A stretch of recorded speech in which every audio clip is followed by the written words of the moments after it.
Olá, queridos amigos. Na Epístola aos Gálatas, Paulo esclarece a falsa doutrina de que o homem pode salvar-se por meio da observância da lei. Isso se deve à apostasia causada por mestres judaizantes que argumentavam que os convertidos ao cristianismo deveriam seguir as ordenanças legais judaicas e exigiam a circuncisão de alguns líderes, como Tito. Ao mesmo tempo, Paulo utilizou uma seção da carta para validar seu evangelho e sua autoridade, já que estava sendo questionado e acusado de pregar um falso evangelho. O tema principal é a justificação pela fé, rejeitando a ideia de que somos justificados por nossos próprios méritos, enaltecendo o dom gratuito da salvação em contraposição à visão de que é necessário cumprir os requisitos legais e cerimoniais judaicos.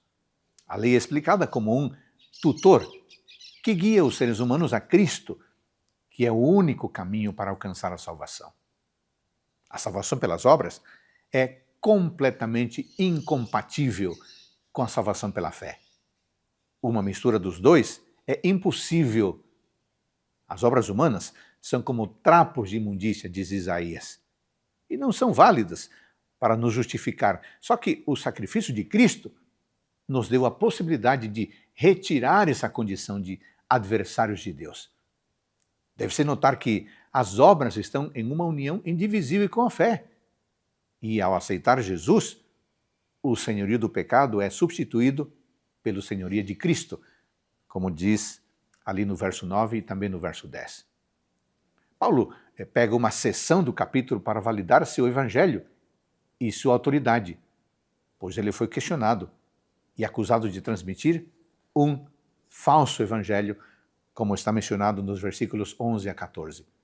Deve-se notar que, embora a Bíblia fale de alianças no plural, há apenas um pacto básico de salvação nas Escrituras.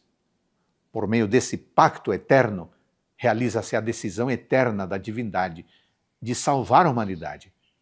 As declarações de Paulo sobre os pactos, em 2 Coríntios e em Gálatas 4, só podem ser compreendidas adequadamente no contexto do debate com os oponentes judaizantes de Paulo, que, segundo ele, se concentravam na lei, o sistema legal judaico, e não em Cristo. O termo, quando éramos crianças, refere-se ao povo de Israel, que era escravo vivendo sob a lei e agora tem a possibilidade de ser filho, herdeiro. Portanto, irmãos, diz o verso 31, Paulo, ao explicar uma questão importante e complexa de que os Gálatas estavam errados, pensa neles como irmãos na fé e na palavra. Somos, diz o verso 31. O contexto nos permite ver que judeus e gentios estão incluídos. Filhos não da escrava, mas da livre, isto é, todos os que aceitam Jesus têm acesso pela fé a todas as promessas feitas a Abraão, a aliança eterna, e ao antigo Israel. Em Gálatas, a lei do Sinai não era contrária à promessa de Abraão, mas apoiava, levando as pessoas a Cristo, de maneira que para que mediante a fé em Jesus Cristo, a promessa fosse concedida aos que creem. A lei, seja cerimonial ou seja lei moral, não tem poder para libertar os seres humanos da condição de pecado, pois essa não é a função da lei. E essa condição de pecado é a condição na qual nos encontramos. Este é o evangelho de Paulo em contraste com o evangelho dos judaizantes. Bom, e a carta termina exortando-os a não entender mal a liberdade, mas a viver uma vida santa, a reter a justificação, decidindo cada dia pela fé em Cristo.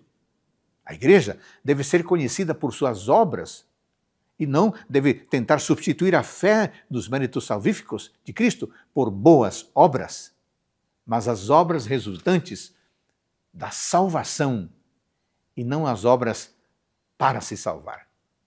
Viva o dia de hoje, querido amigo, com a certeza de que em Cristo somos mais do que vencedores. Amém.